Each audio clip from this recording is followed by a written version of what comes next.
Sekali lagi shalom. Bersyukur bisa ngelihat lagi, bisa ketemu lagi. Saudara bisa lihat saya nggak bisa lihat saudara waktu itu.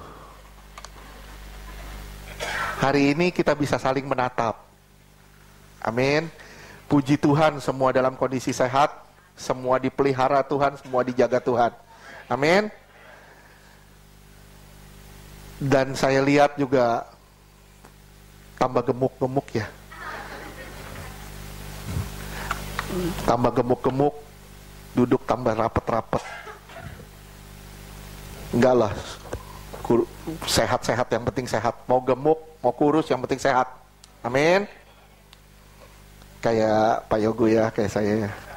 Kita kurus tapi sehat. Oke, maju terus. Hari ini kita lanjutkan bicara, kan saya bilang kalau pertemuan di BNB baru saya lanjutkan tentang bagaimana cara kerja kuasa gelap. Saya harus menjelaskan ini, karena ini dasar dari pertumbuhan rohani. Sekali lagi, dasar dari pertumbuhan rohani. Orang yang terikat dengan kuasa gelap, sekali lagi, orang yang terikat dengan kuasa gelap, dia tidak akan mengalami pertumbuhan yang sehat. Orang yang terikat dengan kuasa gelap tidak akan mengalami pertumbuhan rohani yang sehat. Oleh sebab itu penting sekali pelayanan pelepasan. Tapi banyak orang bilang tidak perlu. Kenapa? Karena merasa sudah beres. Tapi nyatanya gaya hidupnya sehari-hari itu mencerminkan orang yang tidak beres. Gaya hidup sehari-hari itu mencerminkan masih banyaknya kuasa gelap yang bekerja di dalam dirinya. Ini bahaya. Sekali lagi saya bilang, saya tidak bicara tentang iblis atau setan. Kalau bicara pelepasan, saya tidak bicara tentang iblis atau setan, yang saya bicara tentang kuasa kegelapan atau roh jahat. Ya, saya review sedikit, manusia terdiri atas roh, jiwa, tubuh. Roh diselamatkan supaya dia bisa berkontak sama Tuhan. Ini udah kelamaan kita libur. Jadi takut lupa. Roh diselamatkan supaya dia bisa kontak Tuhan. Nah, yang kontak Tuhan bukan jiwa, tapi jiwa bisa mendorong orang untuk masuk di dalam doa. Tapi kalau jiwanya nggak beres, kalau ada orang jiwanya nggak beres, jiwanya lagi bermasalah, sekali lagi jiwanya bermasalah, biasanya keinginan roh ini untuk bersekutu sama Tuhan itu nggak ada. Amin nggak? Banyak orang bilang, kok Pak kehidupan doa saya down, hancur. Kok keinginan saya akan Tuhan tidak ada? Berarti ini lagi ada masalah. Jiwanya lagi sakit. Bukan sakit jiwa. Jiwanya lagi sakit. Kalau orang jiwanya lagi sakit, kontak sama Tuhan tidak bisa. Susah. Contohnya gini aja deh. Contohnya gini. Si A lagi kesel sama si B. Si A lagi kesel sama si B. Si A susah satu untuk berdoa, susah. Atau si A berdoa juga, tapi tidak berdasarkan tuntunan roh. Akhirnya yang didoakan semua daging dia. Kenapa? Karena pada dasarnya ininya lagi ada masalah. Jiwanya lagi bermasalah. Kalau jiwa bermasalah, roh juga pasti bermasalah. Itu tujuan kuasa gelap supaya tubuhnya supaya ini semua binasa. Ini binasa, roh sama jiwanya binasa di kekekalan dan tubuhnya bisa bermasalah. Bisa bermasalah. Contohnya apa? Sakit penyakit dan segala macam. Sakit penyakit yang nggak ada obatnya, semua. Ini bisa. Roh jahat bisa pakai di sini. Tapi apakah semua sakit penyakit? Apakah sakit penyakit, semua sakit penyakit itu dari roh jahat? Saya bilang, kalau saudara ukur, tarik garis lurus. Tarik garis lurus. Saya bilang, iya. Saya bilang tarik garis lurus ya. Kita tarik garis lurus ya. Kita tarik garis lurus. Saya bilang iya. Kenapa? Memang ada sakit karena salah makan, segala macam. Memang. Tapi siapa yang dorong? Siapa yang dorong? Jiwa. Oke. Kalau makan, kita makan, didorong sama jiwa kita. Oke, ada keinginan, ada hasrat. Tapi hasratnya dari mana?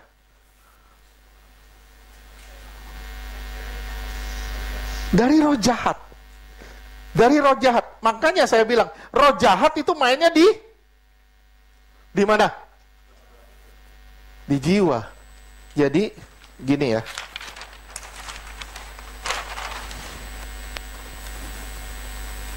Jadi gini. Ini si A. Saya gambar begini. Iya, kakinya deh. Ini ada pikiran di sini. Nah, di sini ini saya sebut dengan nama portal. Portal. Iblis dia serang di sini. Dia serang di sini. Dia serang di pikiran. Dia serang di pikiran. Pertanyaannya, kita buka portal atau enggak? Kalau kita buka portalnya, dia masuk ke dalam kita, dia merusak hidup kita. Saya bilang sama saudara ya, dengar, simak baik-baik ya. Simak baik-baik ya. Kalau pikiranmu sudah mulai aneh-aneh, si ini nggak beres, si ini nggak beres, mulai aneh-aneh pikiranmu mulai aneh-aneh. Saya bilang itu tandanya engkau butuh pelepasan. Paham nggak? Paham. Tapi kalau pikiranmu aneh-aneh dan kau merasa orang lain yang aneh, saya bilang lama-lama engkau jadi orang aneh. Ngerti nggak sih? Ngerti nggak? Pikiran kita itu ajang pertempuran. Sekali lagi, kalau bilang Harmagedon, itu di sini di pikiran. Itu ajang pertempuran rohani. Kalau kita diemin iblis bekerja di pikiran kita, dia akan membangun tempat kediamannya. Contoh gini, misalnya Ibu Wilma.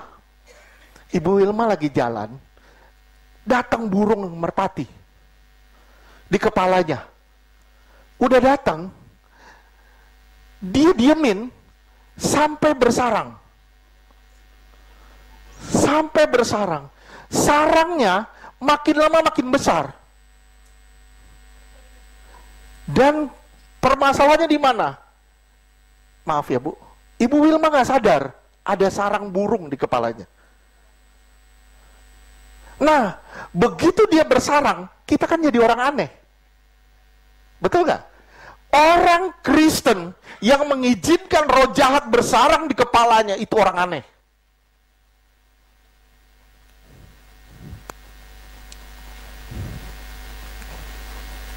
Wah, itu bahaya loh. Nah, jadi Ibu Wilma, kalau ada burung hinggap di kepala ibu bikin apa?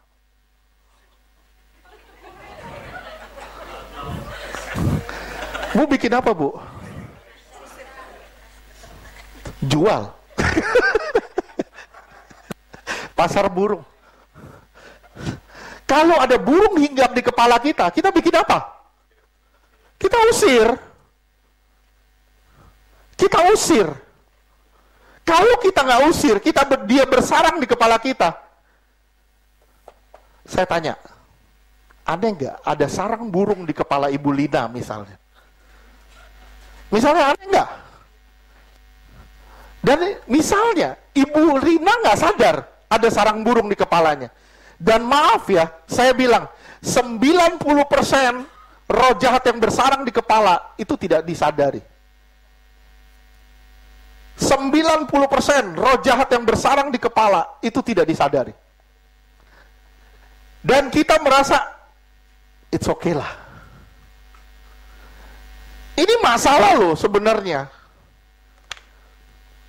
Intimidasi, ketakutan, kekecewaan, mentalitas korban, itu semua sarang di kepala. Luka-luka batin, rasa rejected, rasa ditolak, semua sarangnya di kepala. Kalau ini tidak diberesin, kita nggak akan jadi orang Kristen yang benar-benar. Kalau nggak diberesin pikiran kita nggak bakal jadi orang Kristen yang lurus. Percayalah. Ya jadi gimana Pak? Satu-satunya cara, saudara harus belajar firman. Nggak ada cara lain. Kalau saudara nggak pernah belajar firman, saudara nggak pernah sadar ada sarang burung di kepalamu. Saya ulang sekali lagi. Kalau saudara tidak pernah belajar firman, engkau tidak pernah akan sadar ada sarang burung di kepalamu. Sampai firman akan menunjukkan ternyata kita bermasalah.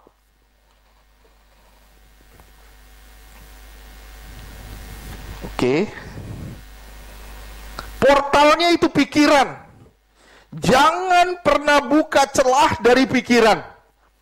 Iblis membuat kita selalu curiga, selalu takut, selalu khawatir, selalu merasa korban, selalu begini, selalu begitu. Dan iblis membuat saudara dan saya menjadi orang-orang lemah. Tujuannya apa? Dia menjadikanmu pecundang.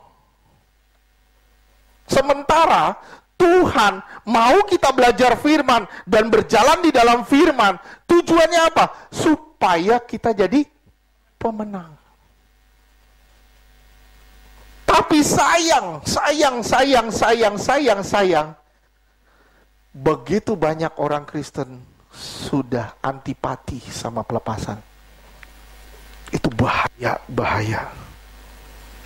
Efesus 4 ayat 27. Efesus 4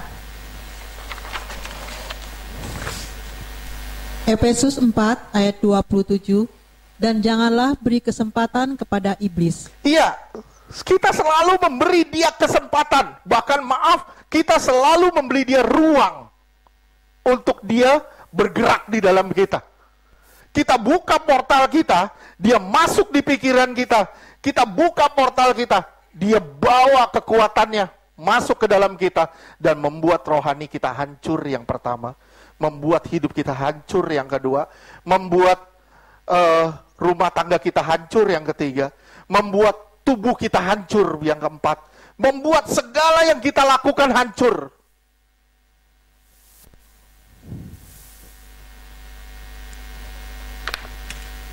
Saya ngomong gini kenapa? Saya ngelayanin, saya masuk di dalam pelayanan sama teman-teman di Iktus. Mungkin sampai hari ini sudah hampir 8.000 orang yang kita layani secara pribadi. Dan kita ngelihat betapa rusaknya kuasa gelap itu membuat seseorang. Dan kita melihat benar-benar betapa firman itu kuasanya luar biasa. Betapa firman itu kuasanya luar biasa membebaskan orang.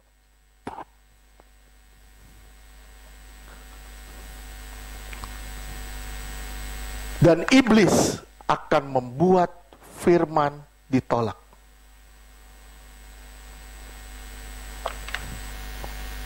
Sekali lagi saya ulang, Iblis selalu akan membuat firman ditolak, gimana pun caranya. Bagaimanapun caranya, dia akan membuat firman yang ditabur itu ditolak. Gimana Pak caranya? Gampang, kecewa aja. Cukup. Kecewa cukup. Engkau akan tolak firman. Kecewa sama apa? Kecewa sama sesama? Kecewa sama keadaan? Kecewa sama Tuhan? Ketika kau malah mengalami kecewa, tanpa kau sadar, kau sedang menolak firman. Apa tuh firman? Apa tuh begini? Apa begini? Begini. Gak benar tuh firmannya, gak benar tuh. Kenapa? Karena engkau sendiri yang gak benar.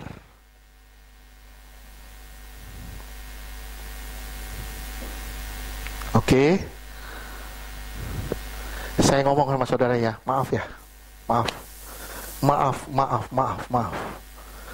Jika rohanimu lagi gak beres, itu terlihat dari caramu menolak firman.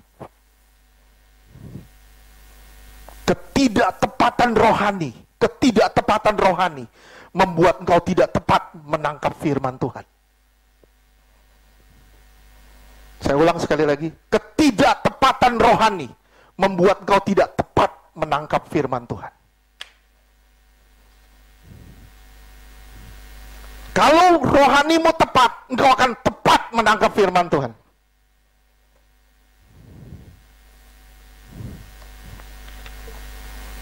Jadi Pak, itu salah satu indikasi. Iya, saya bilang itu salah satu indikasi. 2 Korintus 10 ayat 5. Sekali lagi saya bilang, ini bisa jadi 4 seri. Bisa jadi 4 seri. Sebenarnya kalau kita ngomong pelepasan, saya bilang 4 seri pun sebenarnya nggak cukup. Nggak cukup. Begitu luas. Saya banyak contoh-contoh dari pelayanan pelepasan. Kenapa? Sampai saya bilang, saya begitu excited. Waktu Tuhan bilang, Iktus buka hari Selasa besok. Saya excited banget. Kenapa? Karena saya akan melihat contoh-contoh baru lagi. Saya akan mendapatkan pengalaman-pengalaman baru dari pelepasan. Kenapa? Karena selama saya di rumah, selama tidak ada pelayanan, saya banyak melayani konseling lewat telepon. Dan saya ngelihat itu pengalaman-pengalaman yang luar biasa lewat telepon itu. Waduh, begitu parahnya sekarang roh jahat bekerja, itu begitu parah. Sadar nggak saudara? Salah satu bentuknya mungkin ini gejala kita akan dipersulit dalam ibadah. Ini gejala. Ini salah satu bentuk gejalanya. Tujuannya apa? Kalau engkau sulit beribadah, engkau sulit juga beribadah di rumah. Ada orang-orang yang tidak terlatih, sekali lagi tidak terlatih untuk menyembah secara pribadi. Dia harus masuk dalam penyembahan korporat. Oleh sebab itu, dia susah menyembah dalam pribadi. Dia harus dilatih penyembahan secara korporat di dalam suatu ibadah. Makanya Paulus bilang, jangan meninggalkan persekutuan. Kenapa? Karena lewat ibadah kita dilatih untuk beribadah secara korporat supaya kita membawa ibadah korporat ini masuk dalam ibadah pribadi. Tujuannya sebenarnya di sana, tapi banyak orang nggak nangkep. Dan kita dipersulit. Sekarang kita lagi dipersulit. 2 Korintus 10 ayat 5. 2 Korintus 10 ayat 5, kami mematahkan setiap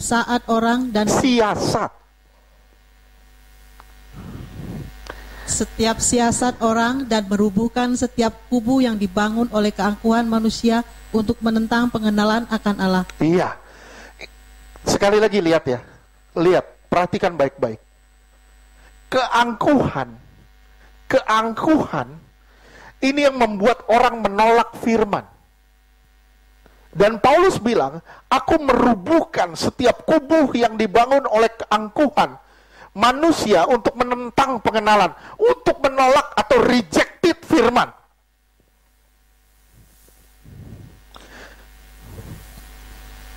Sorry, saya bilangnya, semakin angkuh seseorang, semakin sulit dia terima firman.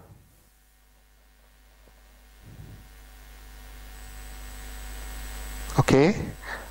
Firman yang membuai, dia bisa terima. Engkau akan diberkati, kandunganmu diberkati. Walaupun dia laki-laki, dia bilang amin. Kenapa? Pokoknya ada kata berkat, gue amin aja. Amin. Tapi begitu dengar teguran, dia pasti rejected. Kenapa? Itu yang namanya keangkuhan. Dan Paulus bilang, aku merobohkan kubu yang dibangun di atas dasar keangkuhan manusia untuk menentang pengenalan akan Allah. Terus? Kami menawan segala pikiran dan menawan segala pikiran. Kenapa? Karena di pikiran ini adalah ajang pertempuran. Terus? Dan menaklukkannya kepada Kristus. Kalau pikiranmu tidak ditaklukkan kepada Kristus, engkau tidak pernah akan menaklukkan dirimu kepada Kristus.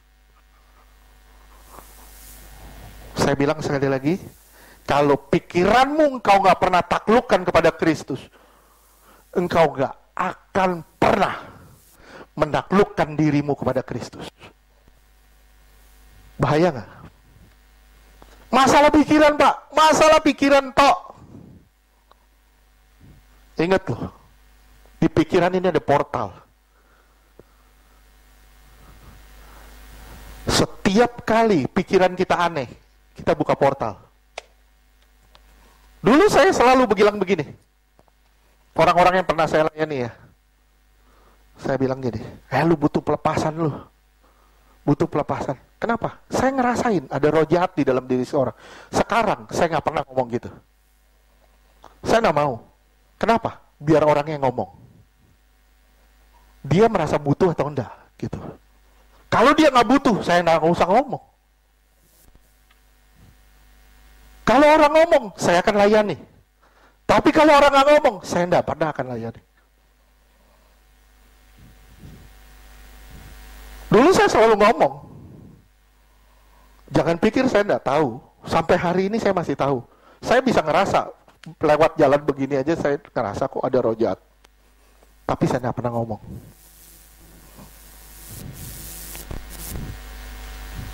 Kenapa? Karena nggak pas waktunya. Kalau saya ngomong, nanti jadi keharusan. Kalau orangnya ngomong, baru ayo kita beresin sama-sama. Bisa ngerti enggak maksudnya?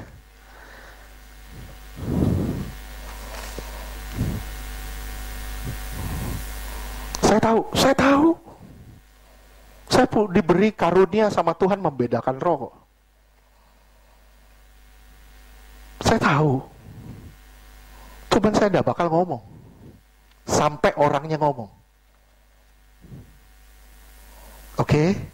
Sampai sini ngerti? Ngerti ya? Sekali lagi saya bilang. Kalau pikiranmu mulai aneh-aneh, dan kau diemin, kau jadi orang aneh. Kalau pikiranmu mulai aneh-aneh, mulai curigaan, mulai sensi sama orang, saya bilang, itu, dan engkau sadar, buru-buru lah engkau diberesin. Kalau engkau gak diberesin, nanti roh jahat akan beresin kau. Amin. Gak ada yang berani amin kan? Sorry, maaf, saya ngomong gini. Saya menolak keangkuhan. Saya gak mau. Saya tidak mau. Bukan berarti saya angkuh, tapi Tuhan memberi saya karunia yang berbeda. Oke. Saya kurang setuju. Sebenarnya saya kurang setuju. Pelepasan massal, sebenarnya saya kurang setuju. Tapi kita akan lakukan nanti di akhir sesi terakhir. Bukan di akhir sesi ini, bukan. Saya kurang setuju. Kenapa? Karena tidak menyelesaikan masalah. Tapi minimal ada hak-hak sedikit banyak yang terlepas. Dan itu pasti membuat terobosan juga. Kenapa saya bilang kurang efektif? Karena yang terpenting dari pelayanan pelepasan apa namanya? Yang terpenting dari pelayanan pelepasan, jalan menuju kelepasan, yang paling penting apa? Jalan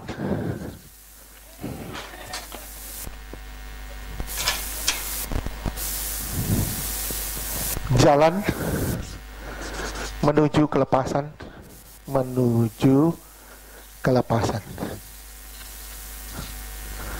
Nggak ada yang bisa baca tulisan saya. Yang bisa baca sebenarnya cuma saya. Karen, saya kasih, Fer, minta ayat-ayat dong. Saya kasih begini. Apa lu, tulis apa lu? Yang tahu tulisan saya sendiri, sama Tuhan. Kadang Intan bisa baca, kadang. Kalau lagi lurus dia.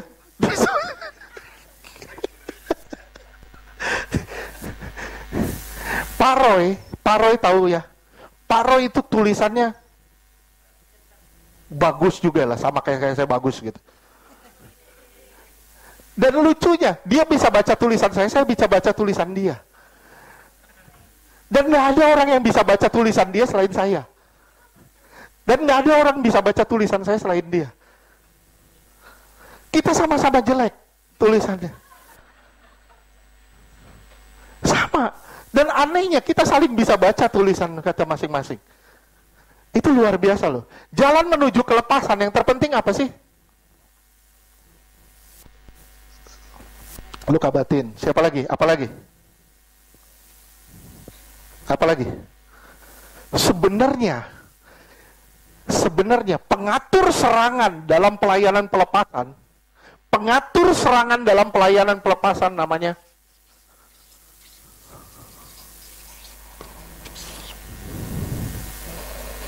ini pengatur pelayanan pelepasan.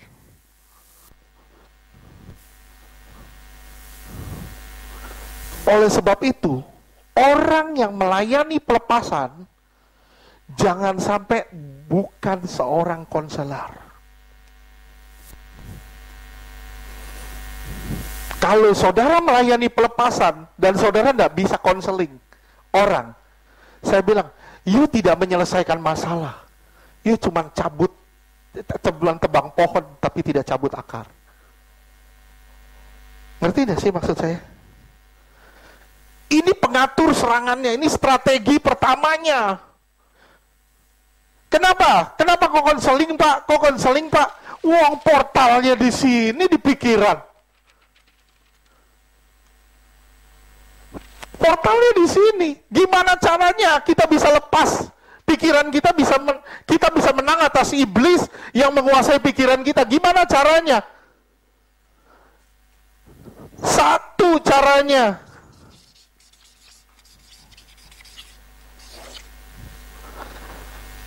Kalau nggak tahu firman, gimana bisa lepas?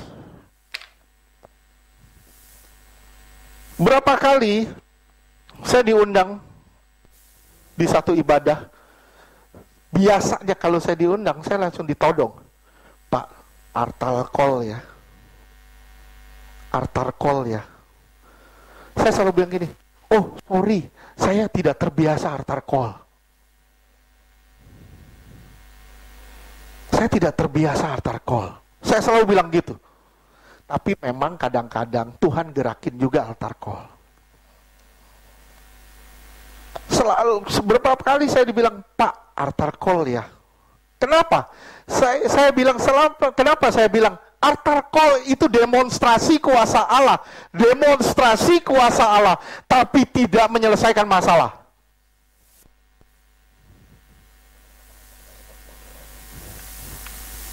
Saya ulang sekali lagi ya.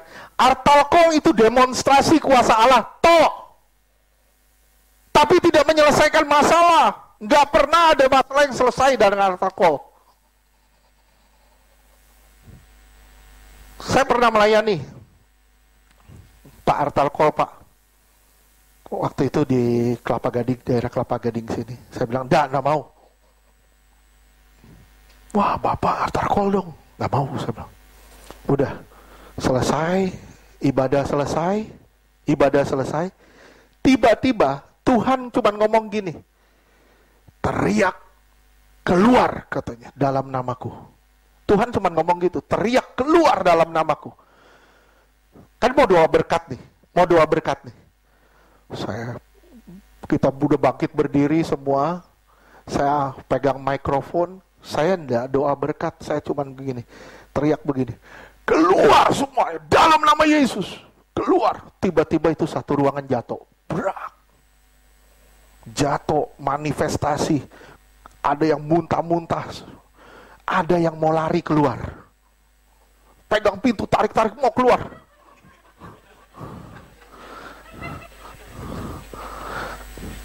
Saya bilang, Bu, belum doa berkat. Dia tarik-tarik mau keluar. Ada yang jatuh muntah-muntah segala macam. Selesai gak masalah? Enggak. Ada satu ibu kelojotan. Pendetanya bilang gini, Pak, tolong Pak, ini udah begini Pak. Gimana Pak cara nyelesainnya? Saya pegang tangannya. Bu, bangun. Langsung bangun. Oh iya Pak. Lu Pak, cuman gitu doang, gak diselesain Pak, gak diusir. Ngapain diusir? Saya kasih alamat aja. Nih kalau mau dilayani. Kenapa? Percuma. Saya ngusir-ngusir buang waktu. Ngusir dia balik lagi. Kenapa? Karena dia gak tahu firman. Saya bilang gini, dia mau lagi manifestasi, saya bilang, ampunin suamimu ya. Tiba-tiba Tuhan bilang suruh ampunin suami. Saya bilang ampunin suamimu. Dia berdoa, dia ampunin suaminya, udah. Saya kasih alamat, suruh dia dilayani aja. Toh percuma. Dia nggak ngampunin. Hari ini dia ngampun, dia ngomong dalam mulut, dengan mulut dia saya mengampuni suami saya. Hatinya belum, percuma. Itu sasaran empuk kuasa gelap. Sekali lagi, itu sasaran empuk kuasa gelap.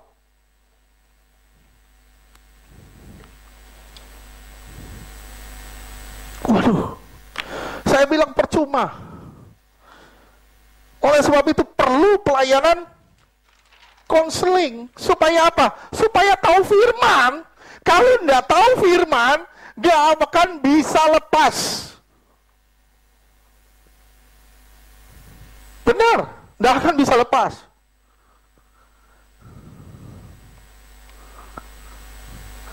Sampai gimana Pak? Sampai kita tahu, sadar kita salah, baru kita bisa lepas. Jadi firman sebenarnya itu menyadarkan orang, bangun. Wah, kalau mau bilang nanti sesi berapa, saya akan jelasin masalah pelayanan pelepasan itu banyak kali kasus-kasus kocak. Dan saya kebetulan, saudara kenal saya suka bercanda. Ada kasus-kasus tertentu ketika kita melayani, istri saya sampai gak bisa lihat saya.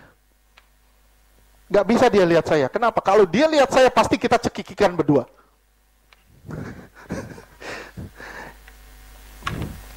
Gak bisa. Ada orang yang nangisnya begini. Saya suka iseng, lagi pelepasan, keluar. Gitu. Istri saya cekik kan nggak berhenti.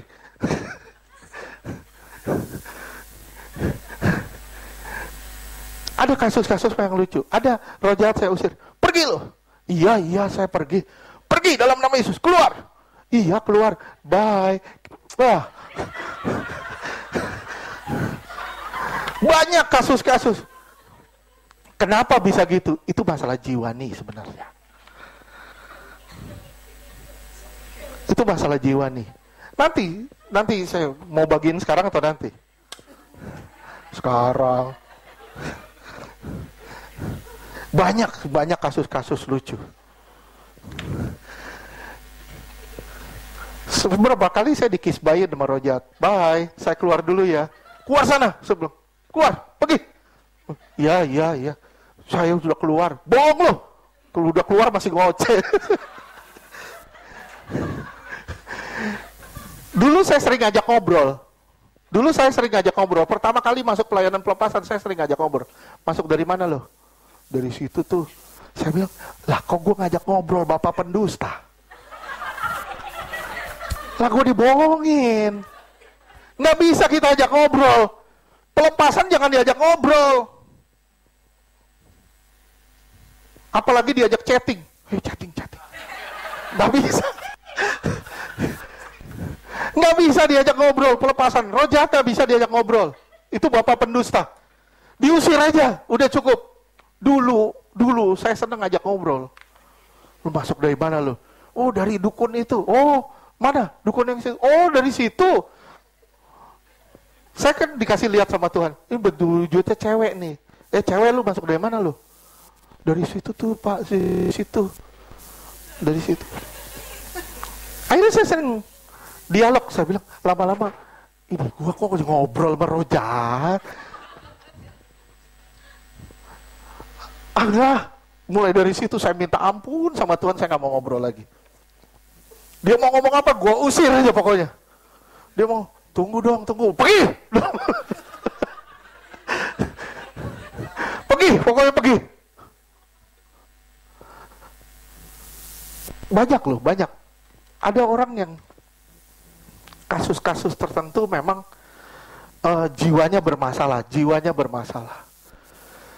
Begitu jiwanya bermasalah, terlihat dari manifestasinya. Gimana manifestasi? Jangan ngomong dulu dan nanti aja deh. Dari manifestasi orang terlihat dia ada masalah di masalah jiwani. Dia ada masalah di masalah ini. Terlihat, semua terlihat. Pada saat dilayani pelepasan. Oke, jika jiwa nggak beres,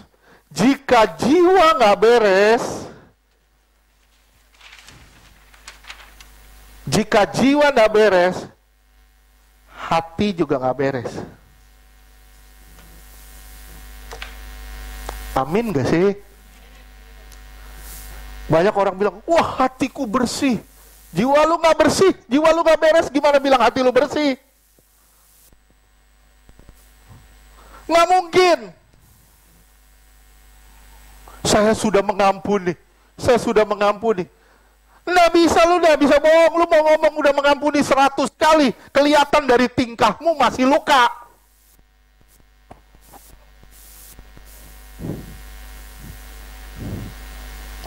Kita bisa bohongin orang-orang dengan jubah pelayanan. Kita bisa bohongin orang-orang dengan jubah kasih. Saya mengasihi. Bohong.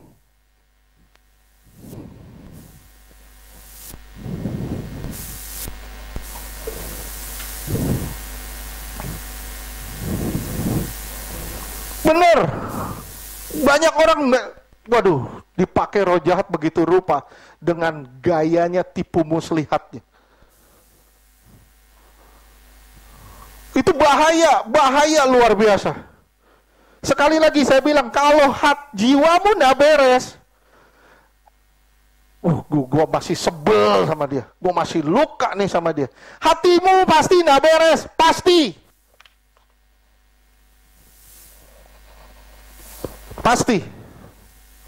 Yakin Pak? Yakin. Matius 15 ayat 17 sampai 18. Matius 15 ayat 17. Tidak tahukah kamu bahwa segala sesuatu yang masuk ke dalam mulut turun ke dalam perut lalu dibuang di jamban? Matius 15 ayat 18. Tetapi apa yang keluar dari mulut berasal dari hati, dan itulah yang menajiskan orang. Ya. Apa yang keluar dari mulut berasal dari hati, itulah yang menajiskan orang. Serapi apa kata-katamu dibuat, serapi kata-katamu, kamu membuat kata-katamu begitu rapi, begitu adem, begitu tertib. Maaf ya, maaf. Kalau hatimu udah beres, itu akan kelihatan juga. Berapa kali saya ngobrol sama orang, ngobrol. Saya lihat, kalau udah mulai ngomong si A, mulai kesingkap, saya langsung bilang sama istri, enggak, dia belum ngampunin. Kenapa? Dari cara ngomong, dari cara penekanan, kita udah bisa tahu. Ada luka di situ. Kita mau bohong seperti apapun nggak bisa. Kenapa? Roh Kudus masih bongkar kok.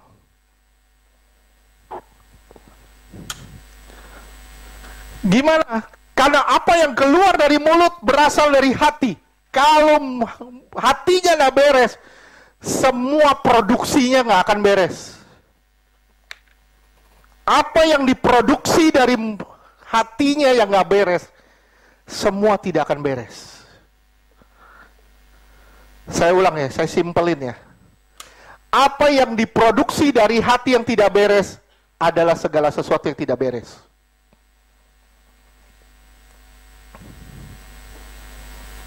You mau atur kata-kata serapi apapun, kalau hatimu tidak beres, keluar pasti tidak beres. Beresin hatimu, baru keluarnya akan beres. Benar. Kalau hatimu tidak beres, doamu pun nggak akan beres. Percaya deh.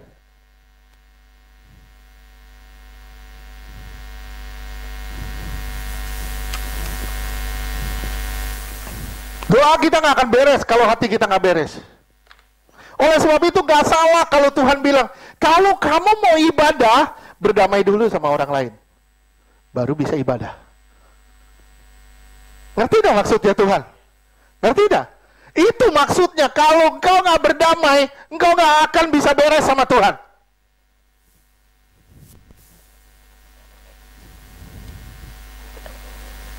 Waduh, bahaya loh. Saya bilang sekali lagi, bahaya luar biasa. Beresin hatimu, baru bisa datang ke Tuhan.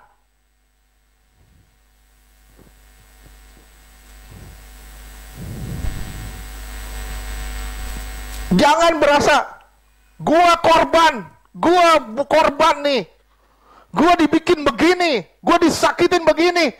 Itu mentalitas korban dan itu pecundang.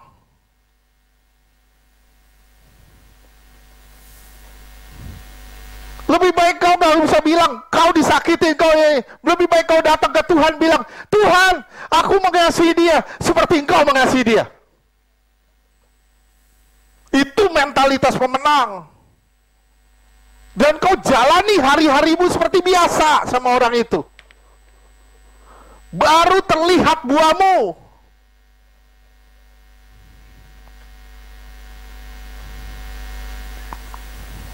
Oke.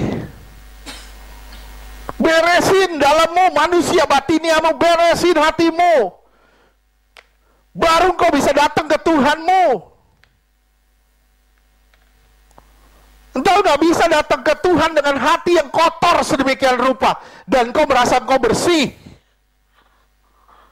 Gak bisa. You boleh tipu manusia, you nggak bisa tipu Tuhan, gitu aja. Amsal 4 ayat 23.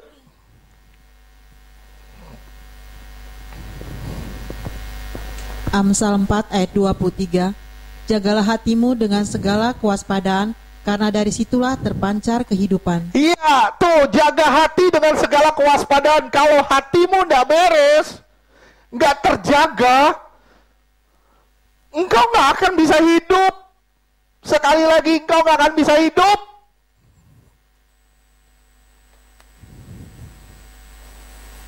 Kalau mau hidup, beresin hatimu. Tinggalin tuh mentalitas korban itu.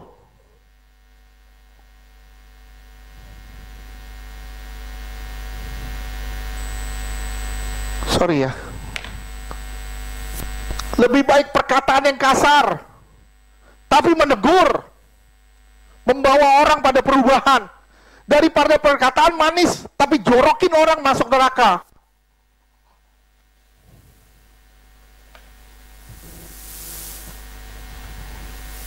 Misalnya Pak Yogo pakai celana pink, misalnya. Saya bilang, gue cocok loh, top banget.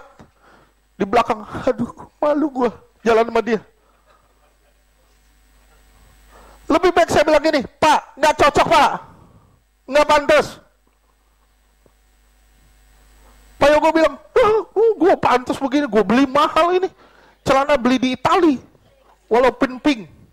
Ya ilah, Tanah Abang juga banyak yang pink-pink gitu. Menyakitkan, menyakitkan. Tapi itu merubah.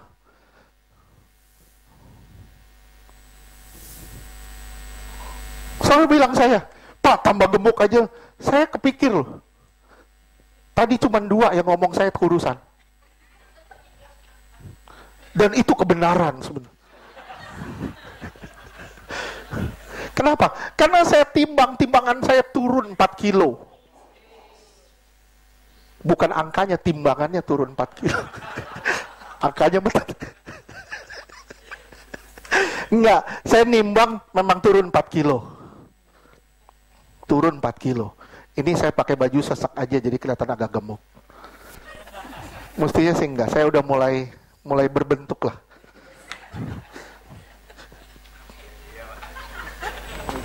Kue bantal, berbentuk kue bantal.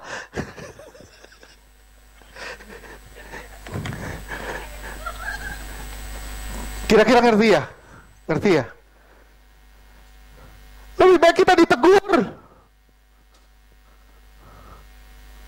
daripada kita tertidur. Lebih baik kita disentak supaya kita bangun daripada kita dielus-elus dan kita terhilang. Ini yang diperlukan dari pelayanan pelepasan, konseling.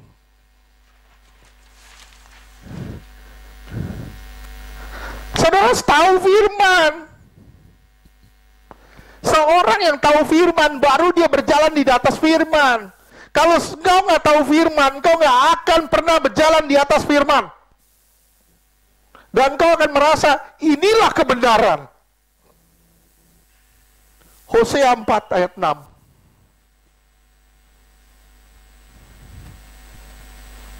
Hosea 4 ayat 6.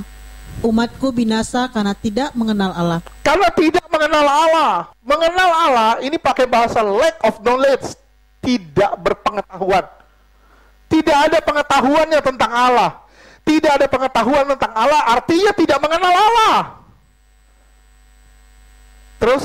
Karena engkaulah yang menolak pengenalan. Karena engkau menolak teguran. Engkau menolak pengenalan. Terus? Maka aku menolak engkau menjadi Maka aku imamku. pun menolak engkau. Terus? Dan karena engkau melupakan pengajaran Allahmu. Karena engkau melupakan apa yang pernah difirmankan. Terus? Maka aku juga akan melupakan anak-anakmu. Aku akan melupakan keturunanmu. Bukan melupakan engkau. Tapi keturunanmu akan aku lupakan. Bahaya gak? Saya bilang sama saudara, apakah dosamu engkau yang menanggung? Sekali lagi, apakah dosamu engkau yang menanggung? Tidak. Tidak sampai engkau, tapi sampai keturunanmu. Waduh. Firman Tuhan yang bilang gini, hei bapak-bapak, engkau yang makan buah, anak-anak yang ngilu giginya. Betul gak? Bapak kita makan buah, kita yang ngilu. Misalnya, Bu Ida makan lemon yang asem banget, terus saudara liatin gitu. Saudara bisa ngilu gak? Ngilu kita ngeliatnya. Kenapa? Ini asem banget itu. Kita yang ngilu. Dan itu kenyataan. Bapak-bapak kita makan buah. Anak-anak yang ngilu giginya. Ingat, saya bilang sama saudara, apa yang kau buat hari ini, bukan hanya kau tabur, tapi kau tabur sampai keturunanmu kau tabur juga.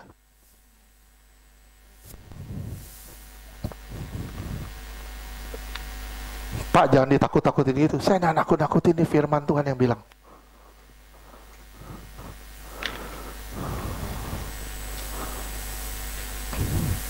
Contohnya, saya nggak jelasin sekarang.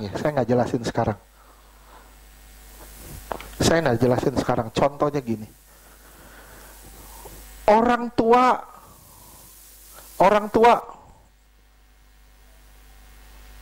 ada telepon nggak?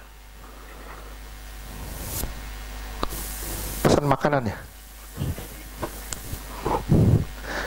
Misalnya, orang tua penjudi. Dipikir selesai sampai di situ. Dia bertobat selesai. Lihat nanti anak-anaknya kalau nggak diberesin. Kalau orang tua nggak diberesin, dan pemberesannya pun harus benar. Kalau orang tua nggak diberesin, anak-anaknya jadi penjudi.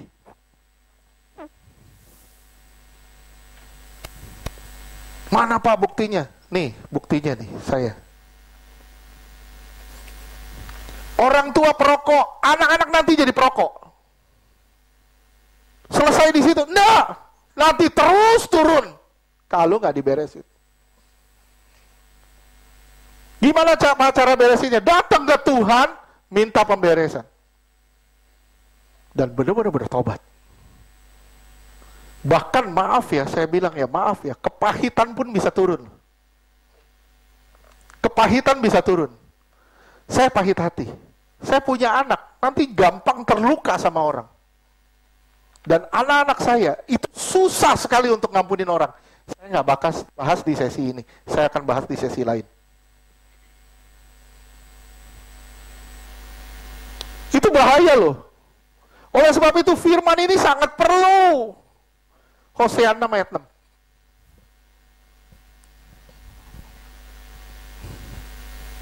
Hosea 6 ayat 6.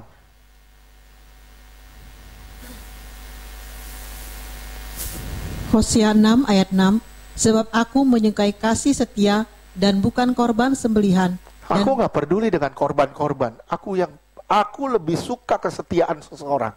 Terus?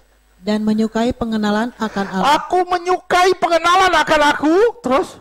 Lebih daripada korban-korban bakaran. Lebih dari penyerahan dirimu.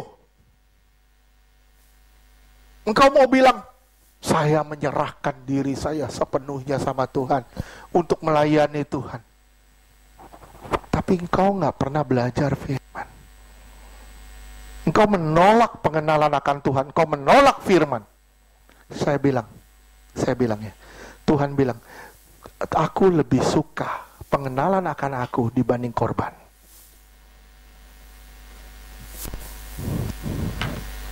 Paham nggak?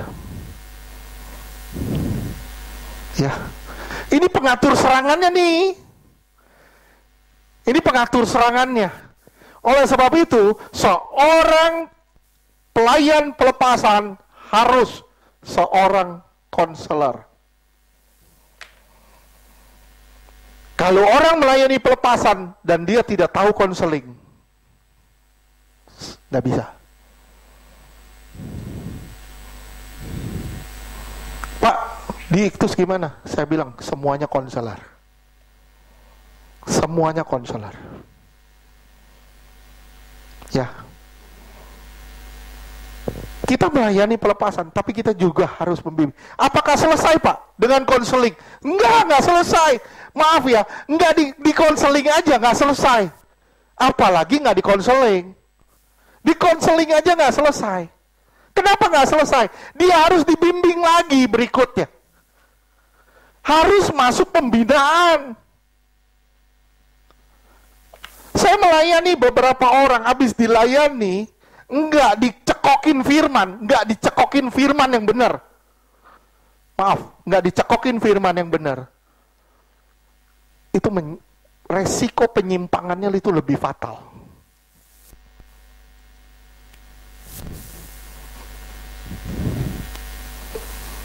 Kita selalu bilang, saya enggak bilang di chosen ya, dalam nama Yesus, saya enggak maksud bilang di chosen.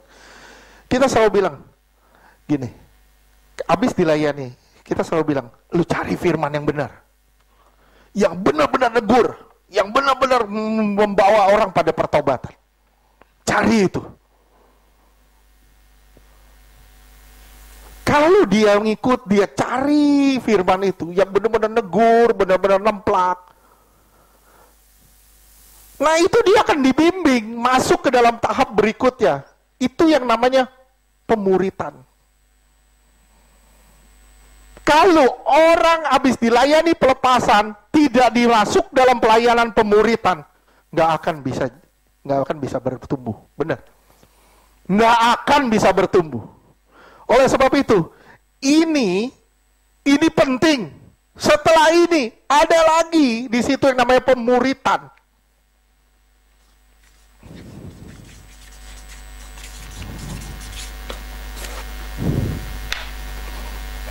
Penting. Bukan hanya sekedar konseling, setelah itu harus dibina. Masuk dalam tahap pembinaan. Nah, kalau pembinaannya nggak tepat, pembinaannya nggak tepat, atau masih adanya roh jahat di dalam orang itu yang membuat dia tidak bisa nangkep firman lagi, nggak nangkep firman terus, nggak bisa nangkep firman, atau masih ada luka-luka batin di dalam dia yang belum benar-benar dia beresin dan serahin sama Tuhan. Saya bilang ya sama saudara ya, pemuritannya nggak akan bisa berjalan baik. Ngerti nggak sih? Ngerti nggak? Saya berharap saudara bisa ngerti nih. Pak, kan udah dilayani pelepasan, kok? Nah, ini kembali lagi. Jangan nyalain pelepasan toh. Ada juga faktor lain, yaitu dari diri kita sendiri, yang namanya pertobatan.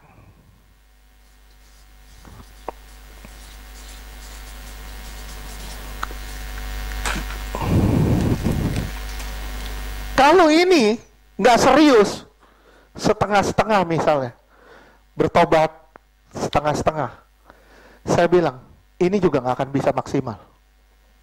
Pemuritan nggak akan bisa maksimal. Korbannya apalagi? Pertumbuhan juga tidak akan bisa maksimal.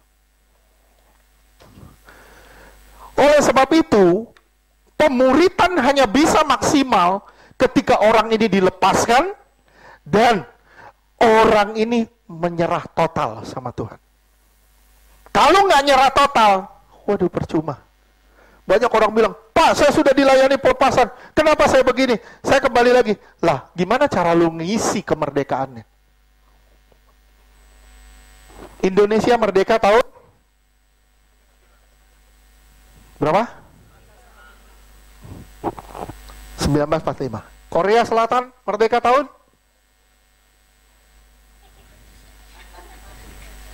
1948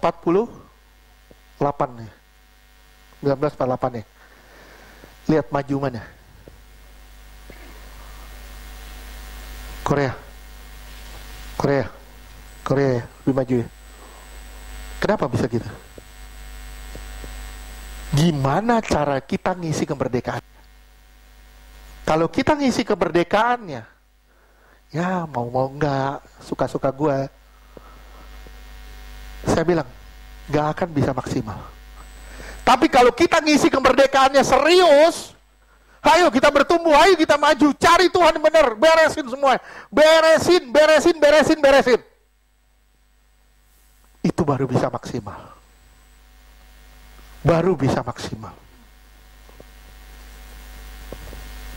Kalau nggak begitu, nggak akan pernah bisa maksimal.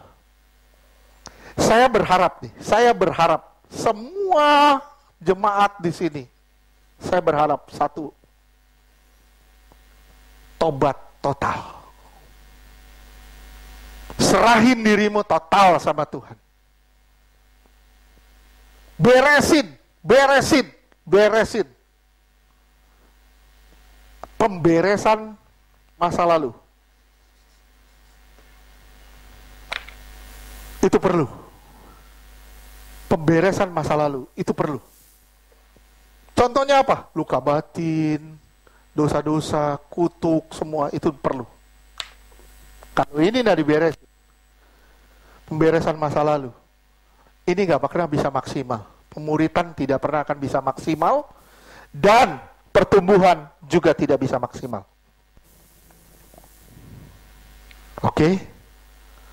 Sampai sini ngerti? 1 Timotius 4 ayat ke-6, kalau tidak salah. Salah kan? Salah. Bunyinya gini. Awasilah dirimu, awasilah pengajaranmu. Dengan demikian engkau akan menyelamatkan dirimu. 1 Timotius 4 kali 16 tuh.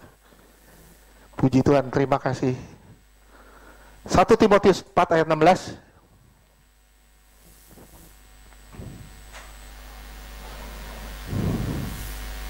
Ya. 1 Timotius 4 ayat 16. Awasilah dirimu sendiri. Awasi dirimu sendiri, terus? Dan awasilah ajaranmu. Awasilah pengajaranmu. Pengajaran itu penting. Sekali lagi, pengajaran itu penting. Kalau pengajaran nggak penting, nggak mungkin Tuhan sampai masukin di sini. Terus awasi dirimu, awasi juga pengajaranmu, terus bertekunlah dalam. Baru kita bisa bertekun dalam pengajaran itu, terus. Karena dengan berbuat demikian, engkau akan menyelamatkan dirimu dan semua orang yang mendengar engkau. Engkau bisa menyelamatkan dirimu dan semua orang yang mendengar engkau. Kalau engkau nggak mengawasi pengajaranmu, engkau tidak akan menyelamatkan dirimu dan engkau juga tidak bisa membawa orang lain pada keselamatan. Dan sebelum engkau masuk di dalam pengajaran, beresin hatimu. Kalau masih ada yang aneh-aneh di hatimu, nggak bakal keluarnya yang bagus-bagus. Nggak bakal. Kalau masih ada yang aneh-aneh di hati kita, yang keluar pasti yang aneh-aneh juga.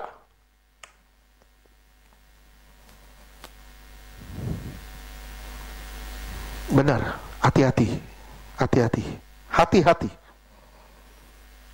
Sekali lagi ya, masa lalu kita diberesin, bertobat sungguh-sungguh, pemberesan masa lalu, baru kita masuk dalam pemuritan. Di sini kita akan mengalami pertumbuhan atau kematian. Di sini keputusan.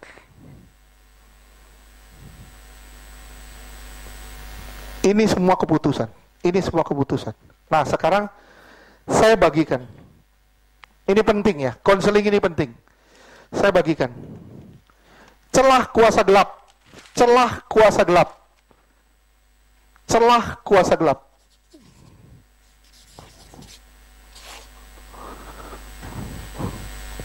Bisa baca kan?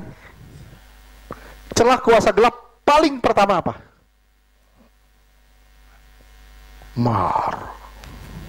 Paling pertama tadi saya udah jelasin, nggak belajar firman. Itu celah paling dasar. Oke? Celah kedua apa?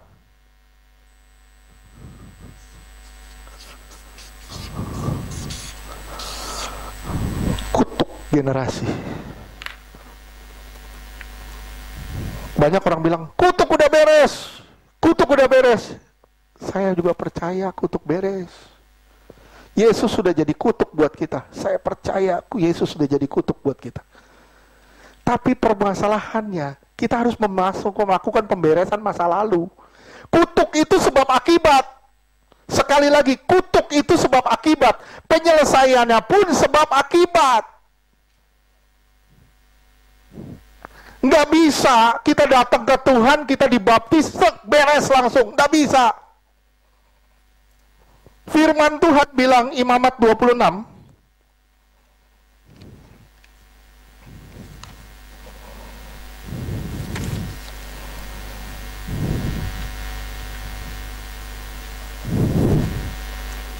tunggu sebentar, saya lupa. Imamat 26.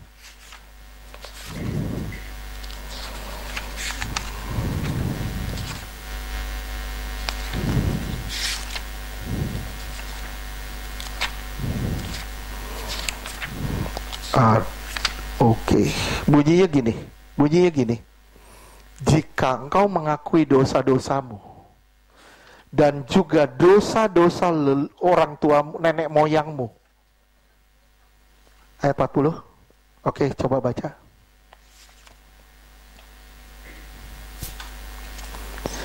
sampai 42. Imamat 26 ayat 40. Tetapi bila mereka mengakui kesalahan mereka. Kalau nggak ngaku gimana? Kalau nggak pernah ngakuin kesalahan mereka gimana? Beres gak? Saudara pernah ngakuin kesalahan saudara nggak? Pernah? Pernah ngakuin kesalahan leluhur nggak? Pernah ngakuin kesalahan nenek moyang nggak? Kalau enggak, itu sebab akibat loh. Terus?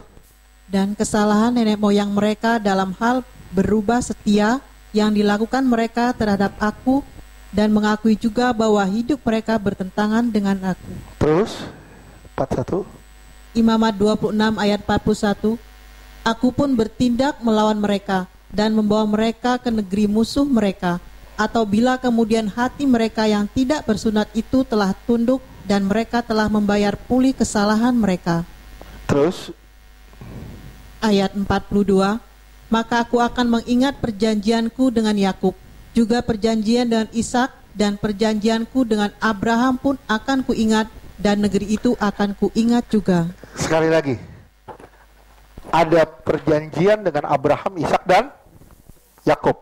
Semuanya hanya bisa terjadi kalau engkau mengakui. Engkau mengakui dan engkau bertobat. Kalau engkau nggak mengakui dan engkau bertobat, perjanjian Abraham, Ishak, dan Yakub nggak akan terjadi.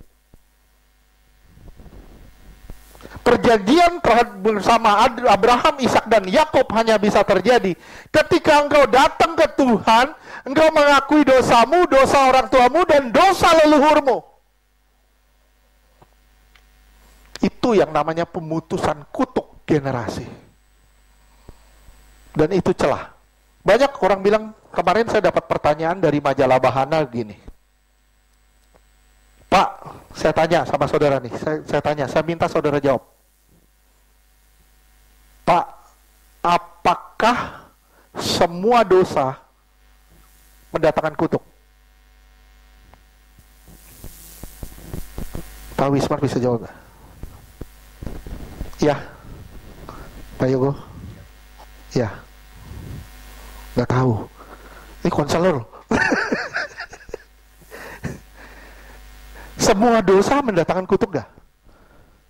Saya bilang sama saudara ya, kalau bicara hari ini, Yesus sudah jadi kutuk buat kita. Enggak, saya bilang. Kita tinggal datang ke Tuhan, kita beresin diri kita, kutuk sudah selesai. Betul?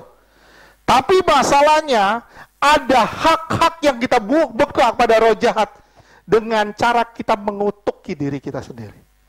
Dan kutuk itu aktif. Contohnya gini, saudara bikin salah, saudara bilang, bego nih gue nih, bego bener loh. Bener, saya ngalamin, saya ngeliat orang-orang tua itu pikun. Kenapa? Kok jadi pikun? Kok jadi pikun? Lihat Pak Heri. Pikun nggak? Enggak. Enggak pikun. Kenapa? Jangan mengucapkan kata sia-sia. Sama anak misalnya, bandel banget loh. Terus anak ini benar-benar jadi bandel. Mulut siapa? Mulut kita sendiri. Kita yang ngutukin anak itu jadi bandel, ya kita yang bikin anak itu jadi bandel. Kita memberi hak kepada kuasa gelap. Jadi kalau anak lagi bandel gimana Pak? Lebih baik ditegur. Kalau pinter banget itu menipu anak, nanti anak bilang, wih, gue bener bikin. Nggak bisa. Jadi mesti bikin apa? Ditegur. Nah, itu salah. Itu salah. Kamu juga boleh melakukan itu lagi. Kenapa? Karena itu salah. Jangan jewer bilang, bandel, nakal.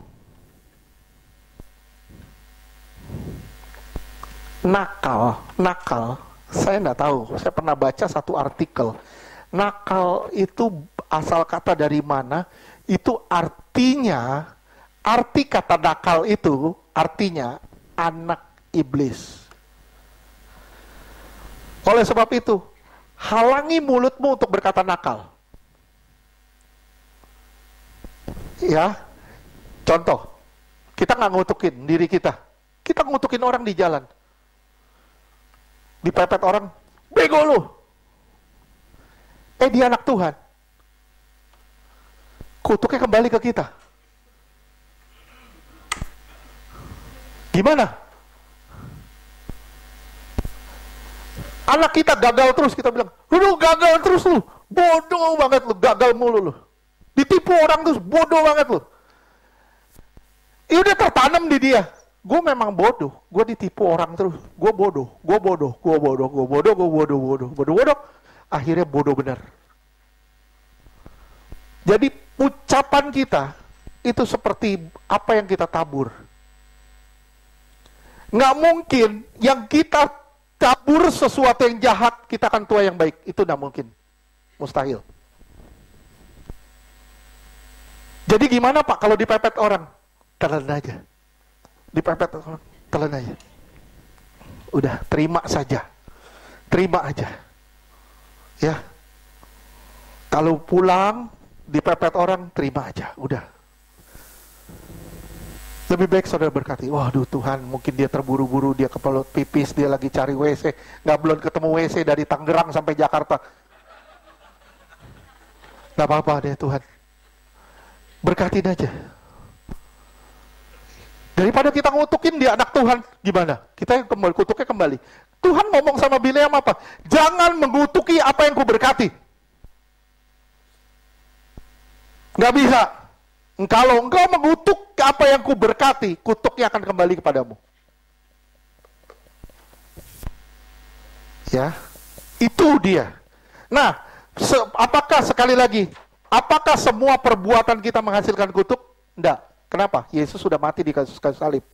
Tapi kalau kita tidak bertobat, kita keluar dari jalan Tuhan, sudah pasti itu. Kutuk itu bisa berlaku kembali ketika saudara keluar dari jalur Tuhan dan saudara menikmati dan tidak mau bertobat. Saya berharap saudara ngerti. Ya, jadi kutuk itu gini. Kutuk adalah jalur penghubung antara seseorang dengan kuasa gelap.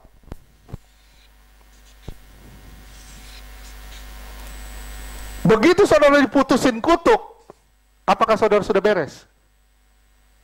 Sudah beres belum? Belum. Kenapa?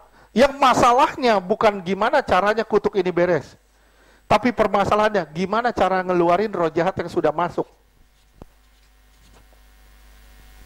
Dia sudah ada di dalam. Dia sudah ada di dalam.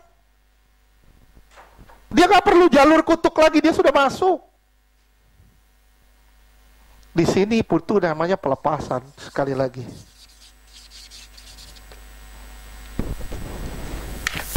Oke.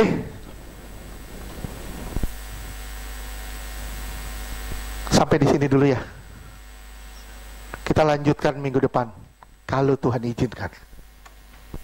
Kalau Tuhan izinkan. Minggu depan kita akan buka, bahas mengenai celah-celah lain. Kutuk saya akan lebih perdalam lagi. Kutuk akan lebih perdalam lagi.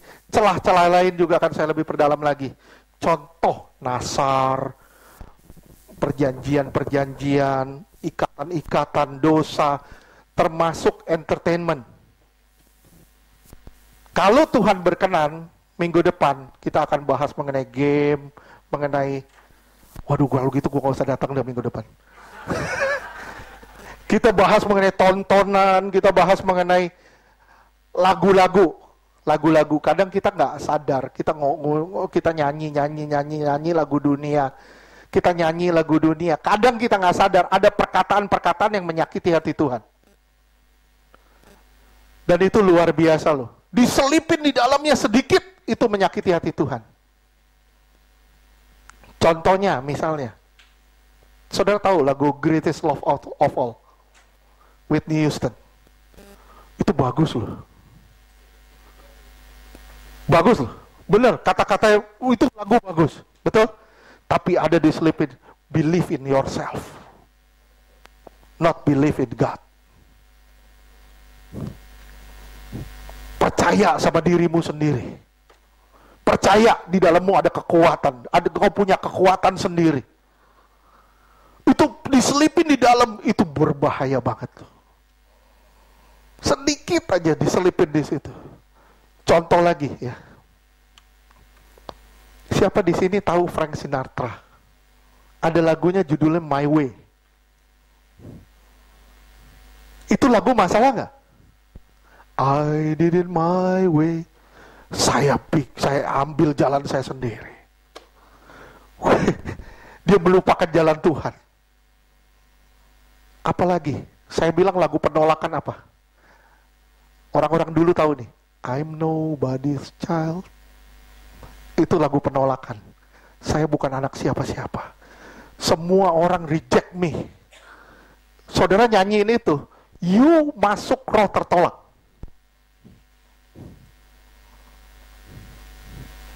Oke? Minggu depan ya? Yes? Kayaknya jadi 5 atau 6 seri nih.